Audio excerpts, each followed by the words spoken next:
Super સહેલિયાથી હું નીપા મિસ્ત્રી. ચાલો જઈએ મારા કિચનમાં આજે શું બને છે. અહીંયા મારી પાસે 100 ગ્રામ મરી છે, 5 ગ્રામ જાયફળ છે, 25 ગ્રામ લવિંગ છે, 25 ગ્રામ તજ છે, 25 ગ્રામ ઇલાયચી છે અને 5 ગ્રામ જાવંત્રી છે. આ રીતે જાવંત્રી માર્કેટમાં મળતી હોય છે અને આપણે અહીંયા આ જે ઇલાયચી છે તો એ છોડા સાથે જ આપણે એનો ઉપયોગ કરીશું.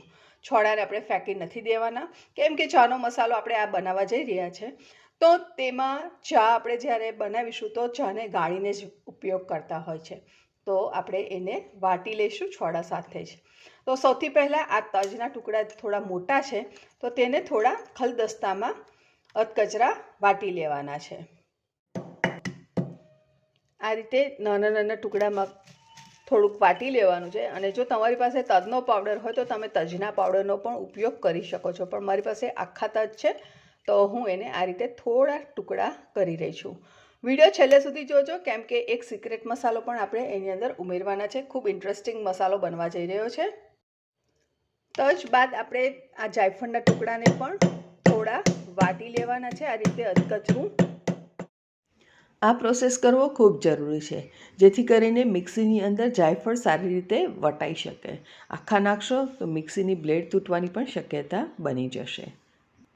હવે મિક્સીના જારની અંદર આપણે લવિંગ જે 25 ગ્રામ લીધા છે, 25 ગ્રામ ઇલાયચી, 5 ગ્રામ જાવંત્રી અંદર ઉમેરી લઈશું અને સાથે ઉમેરી લઈશું મરી પાવડર,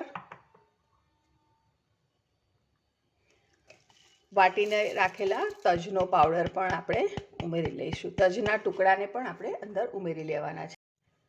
ત્યારબાદ એની અંદર ઉમેરી લઈશું જાયફળ જે આપણે વાટીને રાખેલું છે.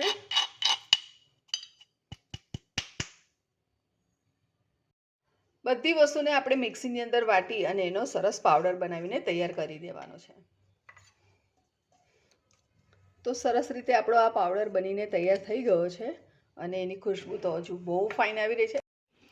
હજુ એને વધારે સ્વાદિષ્ટ બનાવવા માટે એની અંદર આપણે 100 ગ્રામ સૂંઠનો પાવડર ઉમેરી લઈશું અને ત્યારબાદ આપણે એની અંદર 30 ગ્રામ કંઠોળાનો પાવડર એટલે કે પીપરી મૂળનો પાવડર, થોડો શ્યામ કલરનો આ રીતે માર્કેટમાં મળતો હોય છે, તેને પણ અંદર ઉમેરી લઈશું અને મિક્સીમાં એકવાર ચલાવી લઈશું, જેથી કરીને સારી રીતે બધું મિક્સ થઈ જાય. અહીંયા મારી પાસે ટપરવેરનું સ્પાઇસ શેકર છે અને એમાં આ રીતે સિસ્ટમ હોય છે કે એક સાઈડ હોલ હોય અને એક બાજુ ઓપન હોય. તો આપણે જે રીતે મસાલો યુઝ કરવો હોય એ રીતે આપણે એનો યુઝ કરી શકીશું અને એકદમ એરટાઇટ હોય છે, એટલે બિલકુલ મસાલો સ્મેલ ઉડાડી દેશે એવું તો બનશે જ નહીં. એરટાઇટ કન્ટેનરમાં મસાલાની સ્મેલ જે છે તે જળવાઈ રહેશે, માટે તમારે એરટાઇટ કન્ટેનરમાં ભરવાનો આગ્રહ રાખવાનો અને એરટાઇટ કન્ટેનરમાં ભરી અને એને ફ્રીજમાં મૂકી દેવાનો.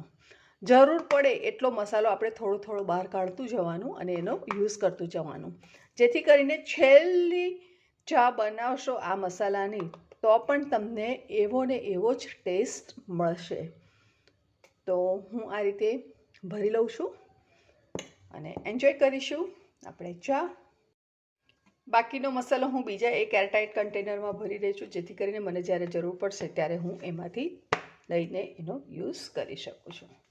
તો મસાલો મારો થઈ ગયો રેડી અને ઠંડીમાં ગરમા ગરમ ચા પીવાની આ મસાલા સાથે તો કંઈક મજા જ અલગ છે.